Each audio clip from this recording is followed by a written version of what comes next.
Hey, I'd like to welcome you to another episode of Mission Matters. My name is Adam Torres, and if you'd like to apply to be a guest in the show, just head on over to missionmatters.com and click on Be Our Guest to apply.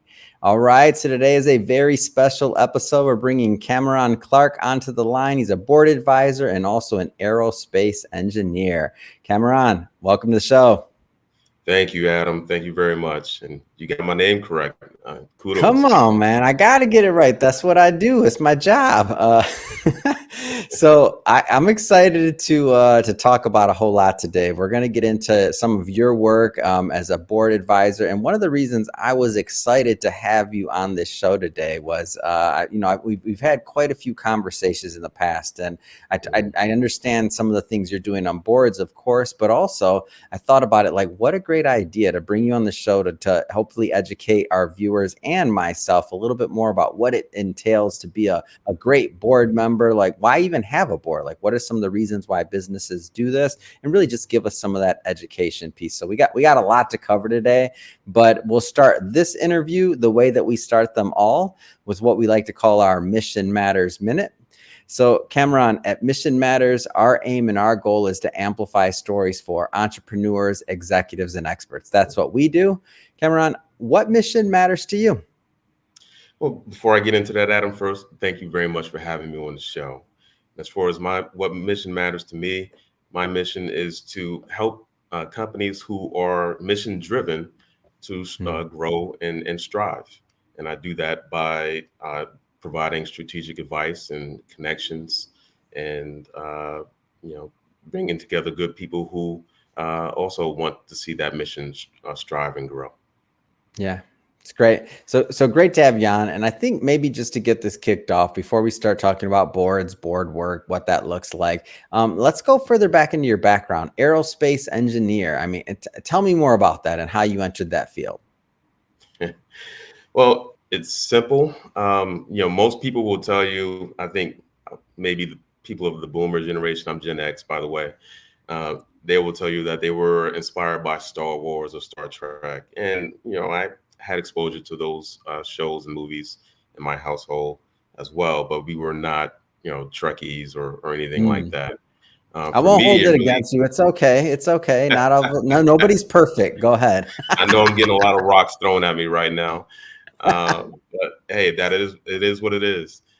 And so for me, the inspiration came from, my family.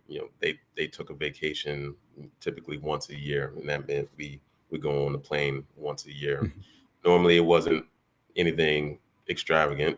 Occasionally, it was, but in fact, the point is, we were on a plane, and every time we were on a plane, we end up in coach, and I'd be over the wing. And I would just stare out the window for the whole ride if I wasn't asleep. And I would watch the ailerons flap up and down, and I would just be fascinated by that. How could something so large with so many people on it lift off like a bird? I always wanted to know how that worked. And so that inspired me to get into engineering. And then once I learned about the different types of engineering, I settled on aerospace engineering, because obviously aerospace engineers design planes. So that's what got me into it. I landed So hold on. So what I'm hearing though is you're lucky you got the window seat too. If you didn't have the window seat, no offense, but good job on the parents. Come on, go ahead. Yeah. I think I pretty much demanded the window seat, or maybe they just didn't want the window seat. As an adult, you don't want to sit by the window; you want the aisle, right? But yeah, kudos to my parents for doing that. Man, that's a great story. I didn't know that one. That's great. So looking at your career as an aerospace engineer, so obviously you have your career, you're working as an aerospace engineer, and at some point in your career, you think about, or when does it come under your radar, the concept and the thought process of like board advisory work, and maybe that's something you want to start dabbling in or even exploring. Like, how does that connection happen? Yeah, so kind of what I mentioned in my mission that matters to me, right? I advise board companies or organizations at a strategic level. I've always been interested in how things get done and the why. All right, and Yeah. you have to have a big picture mindset to do that. And that's kind of why I got into aerospace engineering, right? Obviously you need to know the finer details of how things work. Hmm. But as you learn more and peel those layers back, you want to know, all right, why are we building these things? Why are Yeah. organizations or governments procuring these large systems, right? So you start to understand or start to think about the why. Why am I doing this job first, and then Hmm. how does this job impact the overall system, and then why is this overall system being purchased, and what is Mm. the role of this overall system within an ecosystem or environment Yeah. of the other systems, etc. So I kind of extrapolated that line of thinking to my board work, and to help the CEOs or entrepreneurs who are very, head down, focused, trying to do the next thing, the next thing, the next thing, sometimes Hmm. 5 or 10 things at once. Stay focused on the bigger picture, and make sure that they tie all the activities that they're doing to the vision or the mission that they've laid out. So Mm. that's what does it for me. Yeah, I think it's interesting. And I kind of want to step back a bit here and I don't want to make some assumptions. So, one of the assumptions is like that everybody listening maybe understands how, what's the purpose of even having a board that advises Yeah. a company. Maybe let's start kind of basic and from your viewpoint, like why is it Mhm. important for companies to even have boards? Yeah, that's a good question, and it goes back to what I was kind of just saying. So, obviously, every company has a leadership team, and that Hmm. leadership team is focused on operations.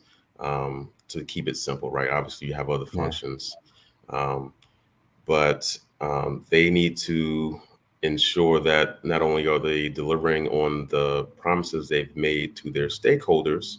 Hmm. Sometimes those stakeholders are investors or governments or whomever have your customers, Hmm. but they are playing along with the rules of the game, if you will, and Hmm. everyone operates to rules or laws or policies that are set by governments. And the other, so you got to make sure that those things are being taken care of. I mentioned some of the other functions. One of the bigger functions is finance. There's a lot of regulations, as I'm sure you know, being a former Hmm. accountant, that you have to adhere to, and that those things really matter to investors, whom are like your major stakeholders. If you're in a public company or Hmm. you aspire to go public, you have to make sure all of that is in alignment. And so Hmm. um, that plays in the lines of governance. And then there's other things like environmental and social, and those things matter to investors as well because Hmm. they matter to the bottom line of the company. Hmm.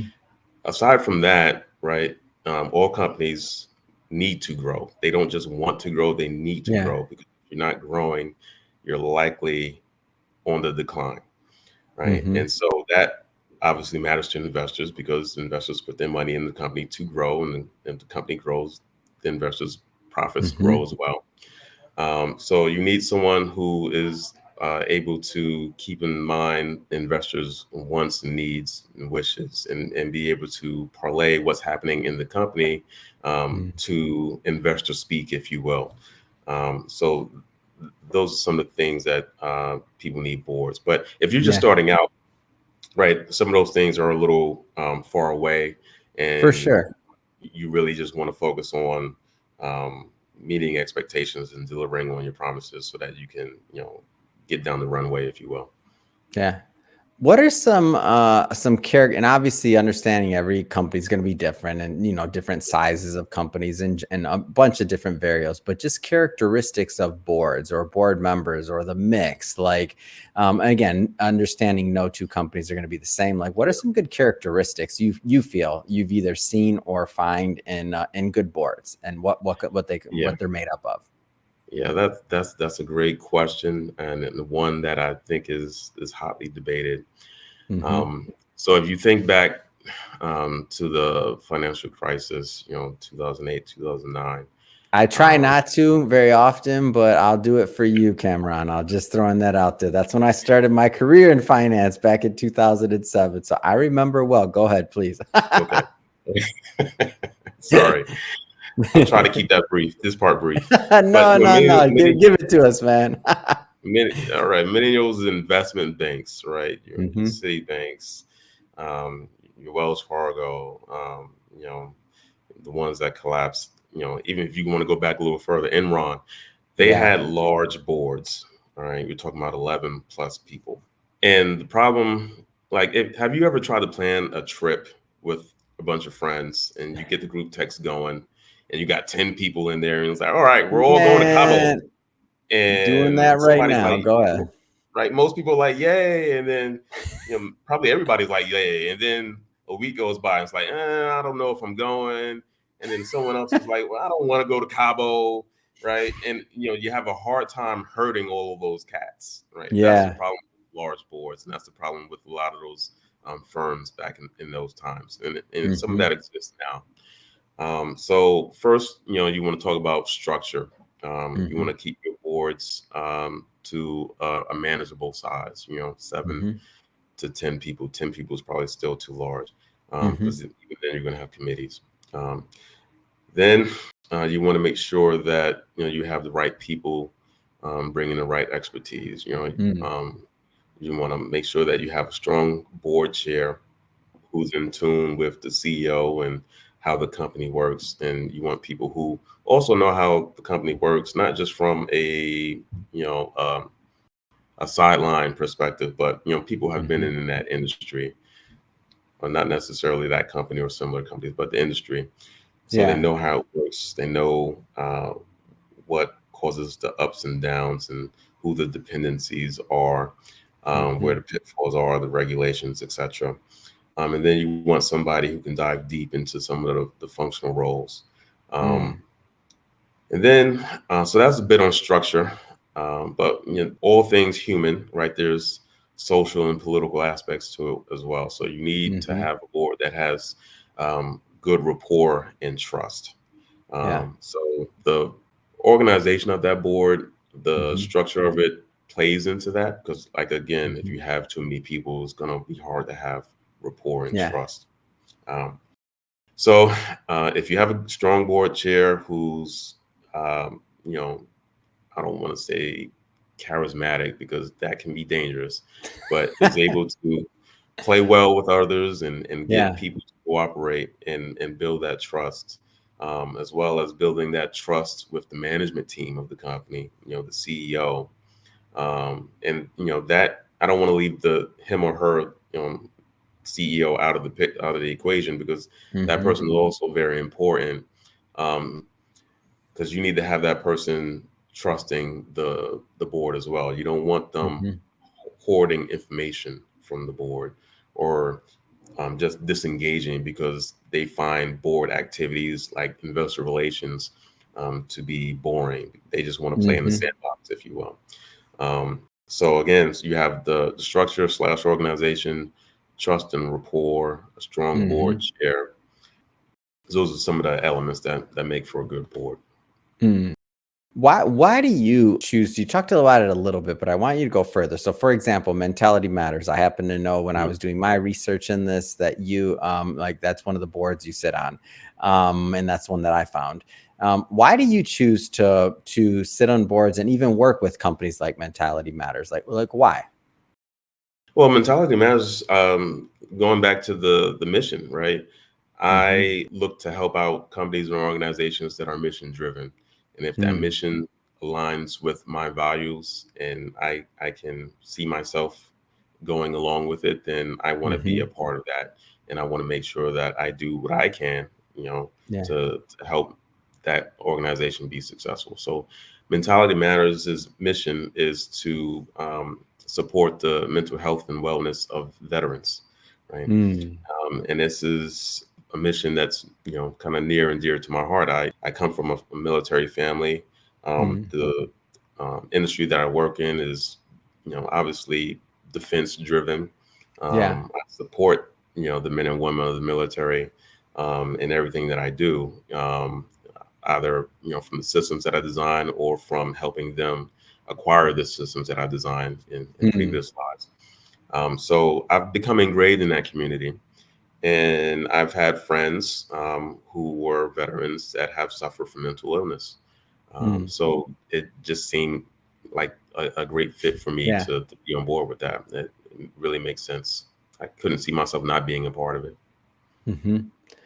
How does a and I like to kind of talk about the function of just aerospace engineer, and now you combine that with an organization like Mentality Matters. What are some, and I don't know if this is exactly a fair question, but I'm interested in it, Cameron. Okay. Like, what are some of the things that like a unique perspective of an aerospace engineer or someone with your background can bring to a company? Like, it doesn't have to be Mentality Matters. It can be if you want to use Right. that as a case, but just in general, like, because I think that diversity of like skill set is, I just find it highly interesting.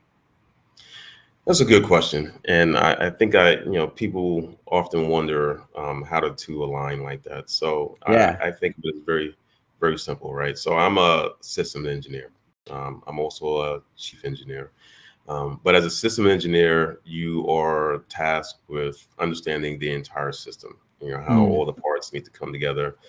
You're not necessarily doing all the work that it takes to mhm, bring the system together, but you have to have a better, fair understanding of it so that you can talk to those who are focused on the different parts and understand what mhm, they need to do and how they need to work with the other teams. So it's that very big picture understanding. And as a chief engineer, you're not just leading the team that is doing all the engineering work, right? You're working with these mhm. other stakeholders. You're working with your management, you're working with their management, you're working with customers, Yeah. um, and to convey to them what's happening. Are things Mhm. going well or are they not, and why? Yeah. And how are we going to resolve these issues? So that sort of thinking lends itself very well to organizations like Mentality Matters or Mm, any company really, because you're the type of person that wants to dig in and understand how things work, yeah. and in understanding how things work, you can see shortfalls or Mhm, gaps and work to bring in the resources, whether that's people or funds or technology, to mm. close those gaps. Yeah. Yeah, I think it's and I can just think about like the difference of when we move from when I moved from finance to then mission matters, and when I Mm, think about my transition into media, when I think about the concept of how many people, we didn't have a formalized board, but I think about how many people like in my sphere that helped me. And when I think about like had we started going down that advisory route sooner, like possibly how much even further mm, along we could have been by some of those expertise, because it's not a, I mean, it's not quite as casual of a relationship. So when you create a board and when you have, a board that's really advising, like it's a different relationship. And I think there's a different level of obviously accountability on both sides, right? So it's mhm, not quite as casual, which I think can help. And when I think about like Mentality Matters, and I know a little bit about the vision that Richie, the founder over there, has kind of shared with me as well. I'm like, wow, like it's an interesting way to go about things, and it just makes sense to me. Like, so when I think about aerospace engineer working mm. with Mentality Matters or working with any other company that you happen to be serving the board, it's like they get to benefit from all your education, man. Your education, your experiences, your the large company, which we don't have to say the name, but just say you work for a big company, right? You're in the defense in that industry. You're in a big company, and you just have insight. So I find it interesting. I think it's amazing. Thank you. Going back to give another example Hmm. of what makes a good board, or an example of a good board, I think of UPS, right? Mm, Um, that's an example. They don't have a huge team, but they've been together for a long time, mm, and they hold open debates, right? yeah. I think the one of the famous debates they had was, all right, should we change the color of UPS, which is the famous brown? Everyone knows that, right? Yes. It was very public, and they did it without, yeah, I don't want to say they did it without name calling, but no one got thrown under the UPS truck when they did that, right? But it turned out well. They kept it, and the company's doing very well. They've been able to expand their logistics Mm, operations throughout the world. And I don't think UPS would have been able to make the pivots they have made without that Mhm. board. It's great. Well, Cameron, this has been a lot of fun having you on the show, catching up, learning more about your work, the companies you're working with, and organizations. I just have to ask, what's next? I mean, what's next for you? What's next for the future of your work? Well, I'm very focused on Mentality Matters, making sure that we continue to raise funds to support our efforts Mhm. to provide services to veterans who may be suffering from mental illness. We have um, a gathering coming up later this year that I'll let Richie share about. And also, there's also going to be a big announcement coming, so hopefully everyone stays tuned for that. Yeah. Awesome. And if people want to follow up and to continue to follow your journey, whether it's on social media or otherwise, how do they do that? They can follow me on LinkedIn. Mhm. You can find me by my name. It's Cameron Clark. Or Mhm. on Instagram, it's lift off with Cam. There's underscores there, lift underscore off underscore Cam. Awesome. And for everybody watching or listening to this, just so you know, we'll put the links to the LinkedIn profile and all that good stuff in the show notes. And speaking of the audience, if this is your first time with Mission Matters and you haven't done it yet, hit that subscribe or follow button. This is a daily show. Each and every day, we're bringing you new content, new episodes, and new entrepreneurs to hopefully and executives to hopefully inspire you along the way in your journey as well. So again, hit that subscribe or follow button. And Cam, again, thank you so much for coming on. Really appreciate it. Thank you so much for having me, Adam. This was fun.